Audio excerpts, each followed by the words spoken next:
Hello, everyone. For those who are joining us, thank you so much for being here. My name is Alicia Seaton, and I volunteer with Stop Poaching Now. And I'd like to introduce our Stop Poaching Now Youth Board. So if you are a student who maybe is watching this now or is catching this later in the archives, we are looking for people like you. We're looking for the youth who are interested in environmental activism. You can see what an impact the youth can have. Greta Thunberg is a great example of somebody who's leading a movement and started it at 15 years old. So it doesn't matter what age you are, as long as you're passionate and engaged. So speaking of passionate and engaged, I want to introduce to you our Stop Poaching Now Youth Board. I'd like if each one of you, there are more, but unfortunately we couldn't have everyone join us today, but if you guys could each introduce yourself and maybe tell us what brought you here in the first place, what got you interested in activism. Anastasia, you're the first on my side. So hi, my name is Anastasia. I've been a part of the youth board since I was 12. And I originally joined because once hearing about exactly what was happening to these animals, I was really inspired and I did want to help. And so I began, being active on the youth board. And now I'm the current president, but I'm graduating high school, or I graduated high school. So now I have to pass it on to somebody else. But no, this is a really exciting club. And if you are watching this, reach out. And I hope that this talk that we're having today will inspire you to join. Ariana? Hi, my name is Ariana. I've also been on the youth board since I was about 12 years old. I had done a film with Heidi Jo, and afterwards she told me about SPN, and I always had a deep love for animals. And once I had no idea what poaching even was. When she told me to join, if I wanted to join Stop Poaching Now, I had to look up the term, and I was just horrified by what I had read online. And once I just had learned about the horrors that are going on and how these animals are being slaughtered and killed off and near extinction, I knew that I had to jump on and help. And the rest is history. I've been on the youth board ever since, really proud and happy to be part of such an extraordinary organization, and looking forward to recruit new members and keep the mission of this organization going. Marlena, would you like to say hello to everyone? Hi, I'm Marlena. I'm feeling a bit under the weather right now, so I'm not going to be participating as much as I'd like to today, but I'm here to support because my mom started the organization and I've been with her from the beginning. And a big part of the problem is, like they said, is that nobody's really heard of it. So I've always been very passionate about finding ways to reach people our age, the next generation, and be a part of making it more mainstream so that the cause receives the attention that it deserves. Thank you so much, everyone. If anyone else is able to join later, we will introduce them. But in the meantime, I had a few questions for you guys as a teacher to students, and I was wondering what you guys think about this. So if there's a question that interests you, just jump in. We don't have to have everybody answer everything, but I'd love to hear some thoughts from you guys. So looking back at your high school career, I know you guys are all graduating or graduated. When you were in high school, what did your teachers teach you about the dangers of animal poaching in school? Was this part of the curriculum at all? And if it wasn't, do you feel like this is something that should be taught in schools, along with the importance of saving the environment? I guess I can answer this question. So I took a class called Environmental Systems and Societies. And a part of that class, there was a chapter on the importance of protecting endangered animals. But it wasn't so much as a specific on poaching and like the ivory trade. It was more like that is a consequence of poverty in some nations, and that will lead to depletion of the ecosystem around it, and how does that affect climate change, and et cetera, et cetera. So it wasn't so much as like a specific chapter on poaching, but it was talked about, and I did appreciate it a lot when I did have that chapter in class, because I could talk a lot about it with my teachers and my peers. And I think it is really important, because I don't think a lot of people understand how keystone species in the environment directly impact the rest of the organisms in that environment. And I think that if any students don't have that class at the moment or haven't talked about it yet, it is a really important topic to bring to the classroom. So it definitely sounds like that class being in your life when you were a student had a huge impact on you and making you more aware of what was happening. So hopefully that I know there are a lot of teachers out there from my conversations with teachers who are incorporating the environment into their curriculum from a lot of different viewpoints, which is fantastic. Ariana, perhaps you could answer the next question. How do you think we can help prevent endangered animals from going extinct here in the US? I mean, do you think social media can play any sort of role in this, in stopping animal poaching? Definitely. I mean, I think as the youth, I think it's easy to fall into the pit of feeling small and feeling like there's only so much we can do, especially with, all the politics going on and all the agendas that are going on behind the curtain.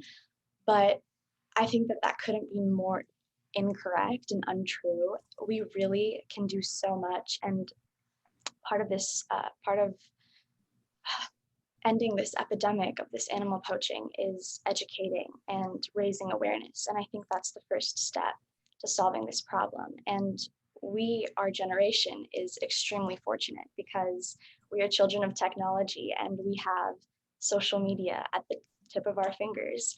And unfortunately, social media is used pretty frivolously, which is like another conversation for another time. But it's also an incredible opportunity to essentially reach the world. And if we could use this platform to talk about animal poaching and to educate others about what's going on, I mean, we could do wonders for the cause. And it's also really like how we use it. And I know that we've been talking about it a lot with the youth board, is how to create content, what kind of content to create. Because it's also one thing to say that you just stand with a cause, which, don't get me wrong, I mean, is also incredible. It draws attention. But also, I think another thing to consider is to make sure that we're feeding people factual information and stats, and give them updates about how many of each species is still left in the wild, the rate at which they're being killed every day, because I think that kind of information will also really help in inspiring people to jump on board and to do something about it. And honestly, once you find out and once you learn about what's actually going on, I don't understand or see how someone would not want to get involved. So it's really about making sure people know about it. I agree. I mean, I think if you were here listening today, if I were to tell you that we have 400 Sumatran tigers left, that's it, only 400. Most kids are in a school that has more than 400 students.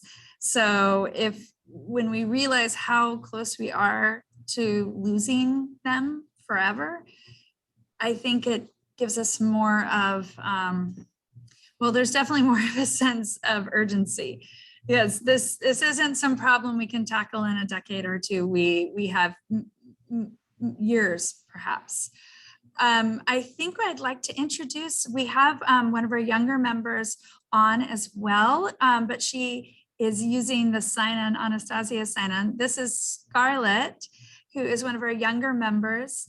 Let me see if Scarlett is she left. Oh, shoot. Okay. She disconnected. Well, hopefully we'll get to introduce you guys to Scarlett, one of our younger members, in a little bit. But in the meantime, we will move on. Anastasia, you were talking about keystone species. Do you think there is enough awareness in our society in general, how many keystone species that are going into extinction? Now, keystone species affect all the other species underneath them. So if we lose one, we lose everyone they protect under their sort of their umbrella. It's what environmentalists call a trophic cascade. So, you know, we have 350,000 elephants left. We have 90,000 giraffes. We have 22,000 rhinos. How do you think we can generate more awareness? How can we solve this problem of making it more urgent in our society? Do you want me to answer? Yeah, please. Thank you. So I think that first of all, like the term keystone species is not widely known at all. Like nobody really knows what a keystone species is or even does for the environment. So first of all, like having people more educated on like environmental terms and the specific roles of organisms in the environment, I think is really important. But I think another important way to get people aware of the importance of these large wild animals that are being slaughtered is, I think, exactly what Stop Poaching Now is doing is one-on-one interaction. They do like live videos with people on the ground in Africa, environmentalists, conservationists who are actually there with the animals one-on-one, trying to protect them and really, you know, facing the problem head on. And I think having, you know, discussions between people here, you know, in the US or in Europe, for example, with those who are really on the ground, I think is really important because it's more of a connection, it's more interpersonal. And I think we as humans need interpersonal connection to really understand each other and understand other people's problems and why they're important. And I think if someone who's actually in Africa talking about the situation to someone here, they can understand it better and it's something that's more important and personal to them. So yeah. I do think it becomes much more real and visceral when you're talking to a ranger in Africa. It brings it home. It's no longer just a news story or a statistic. It is somebody who's protecting a specific herd and he's putting his life on the line for them. I agree.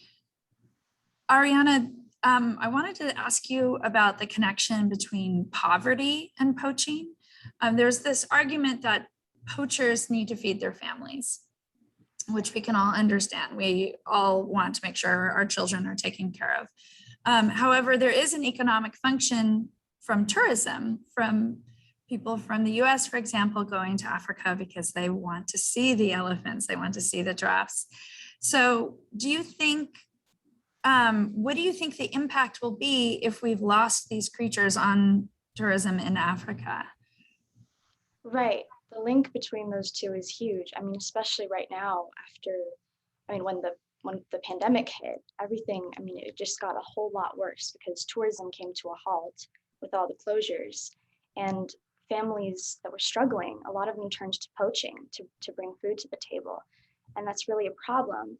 And also, I think what we need to talk about is that if we continue to do this and kill off these animals, eventually they're not going to exist. They're not going to be able to be there in order to bring food to the table. And so we have to find another solution. Is that's not the solution, that there are other ways, like the tourism, which right now, unfortunately, you know, is stopped. And a lot of the tourism is what funded these ranger programs, which protected the animals and kept them safe from poachers. But we need to have these conversations, especially with those communities, and let them know that in the long run, those animals won't be there anymore. And we have to figure out other ways in which we can solve this economic issue. And once we bring those new solutions to the table is when we can really move away from this and stop killing these animals. I think like another really great thing that Ariana sort of touched on was that the issue with poverty and the relationship to poaching is that these communities who do not have enough money to provide for families are thinking very short term. They're thinking, what is the fastest solution to feed my family and to make an income? And that happens to be poaching in these areas because that is the largest resource that they have there. And I think that it's hard for them to see past that like what will how will that affect our futures?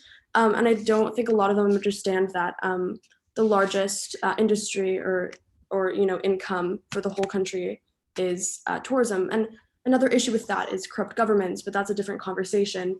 But I think that the long term is overlooked.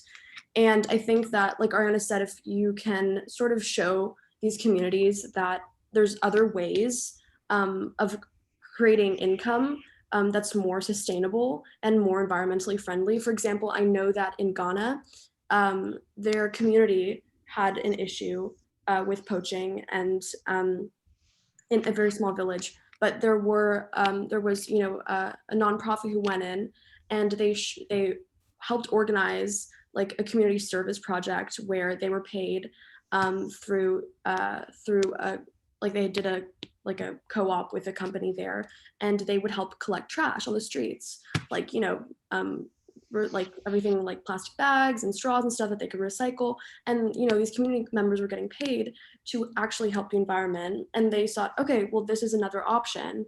So I think like that's a really like small example, but on a larger scale, like that is a great option, is do something for the environment instead of against it, and it'll help you longer and in the long term. So yeah. I agree. Like, I love the idea if the local government would start supporting the local community by hiring them as rangers or setting aside money for education programs in the school. I think the local communities would be very motivated to help protect these animals that they live side by side with. Marlena, if you wouldn't mind, because I feel like Anastasia and Ariana address this, but I'm curious what you think is the best way to educate younger and older generations about this crisis. Well, we've implemented a series of strategies to reach people our age because I think that's what our specialty is, being kids, is knowing like social media and knowing what catches people's attention. We did a few music videos of parodies of really popular songs. Our goal was to monetize that YouTube video and go viral, but honestly, I mean, I that was back in 2016 before TikTok was a thing, and I think nowadays virality will definitely be the best strategy of catching people's attention. I mean, it's hard with like current events, like what's going on in Afghanistan, like things that are like in the news and like in people's faces is obviously what they're going to be focused on in the moment, whereas this is kind of just like a long-term ongoing issue. Like homelessness is not going away. It's like or it could, but with the way that it's being handled right now, it's like a long-term issue. So people are like, oh, okay, like we'll figure that out later. But I feel like using things like TikTok will definitely be the most like effective way to reach people. How do we reach the older generation, you think? I was just talking to a friend the other day and she didn't realize why rhinos were poached. And I remembered thinking, wait, you didn't, oh, well, let me educate you. But that's only one person. How do we educate people of an older generation? I'd like to think they would be on TikTok, but I doubt it. How do we get to them? The youth board was created to reach young people. So obviously I haven't done as much research in terms of like the older generation, because generally like you can't really teach an old dog new tricks, and it's really hard to get people. And I'm not trying to be cynical, but it's just like if they've lived a long life, it's harder to make them care genuinely and like want to donate or want to get invested. But some people do get a lot more philanthropic in their old age. So I mean, I don't know. What? Do you think kids just talking to their parents might be a start if they're in school one day and they learn about something and go home and start talking to their parents about it? We could spread it that way. Yeah, I mean, like if it becomes a huge phenomenon amongst kids, I'm sure. I mean, when I told my mom that I wanted to stop eating meat because of all these reasons, she stopped eating meat too. So there we go. that's a huge change your mom made for you. I definitely don't think that's like, that's a very like general and broad message to try to like reach the older generation through other people. So I definitely think there are probably more specific, like targeted ways to reach that generation, but I'm just not really prepared to speak on that right now. I'm sure there are. No, that's understandable. Lastly, just because you did say that the youth board, this I think could be our last question unless anyone wants to put anything else in, but when we're speaking about youth, you guys do have an amazing ability to tap into social media, to create TikTok videos that are funny and charming and exciting to watch with all the different, I don't even know how you do it, but you guys create these really interesting videos. Do you think a topic like poaching and illegal wildlife trafficking, is that where we should we just go straight for the heart? Should we try to pull heartstrings? Do you think, I know people love watching cute kitty and dog videos. Do we have to maybe push the envelope a little and say, if you like this, maybe you should care about this? I mean, I think that like you said, using like flagstone species, like baby elephants and baby rhinos, are definitely a way to like pull heartstrings of an audience.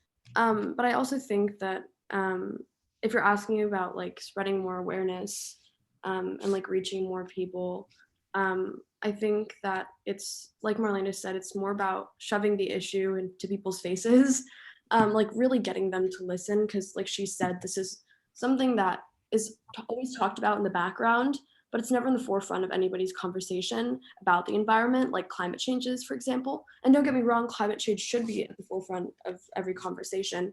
But I do think that people forget that they're interlinked. Like the extinction of species and climate change are very connected.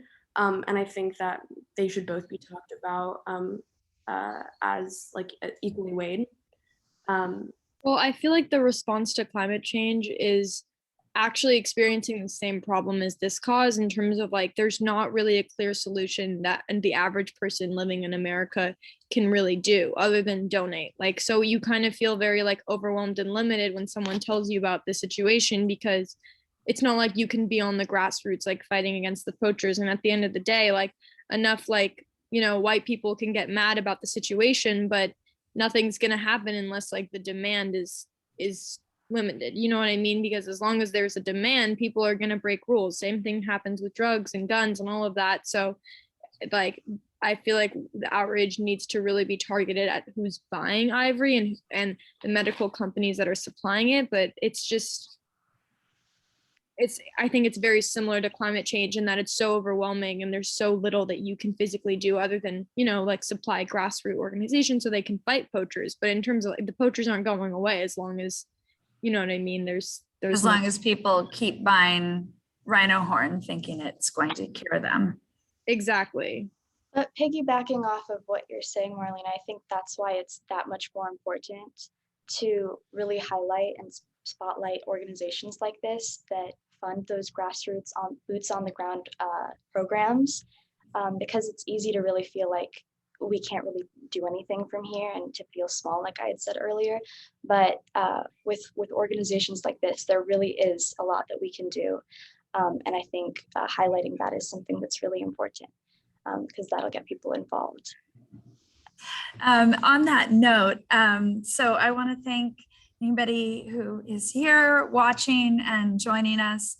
Stop Poaching Now is running an event right now called Erase Extinction, and we are raising money for some amazing beneficiaries in Africa who are on the ground. As Ariana said, they are right there. There's a group that brings helicopters in to take the rhino who's had his horn cut off but is still alive, to try to rescue him. And they're saving them, even if it's just one elephant or rhino at a time. So if you are with us, please check out our beneficiaries panel. I'm sure it's in the archives, and meet some of the people that we're raising money for. And if you're a youth and got your curiosity piqued, please come join us. You can contact us on social media or on our website. And we look forward to meeting you. We welcome all new members across the United States. So thank you so much, all of you, for being here and for donating your time. And I'm glad you guys are here fighting for all those elephants and rhinos. So thank you so much. And thank you to everyone else for joining us. Thank you. Thank you, everyone.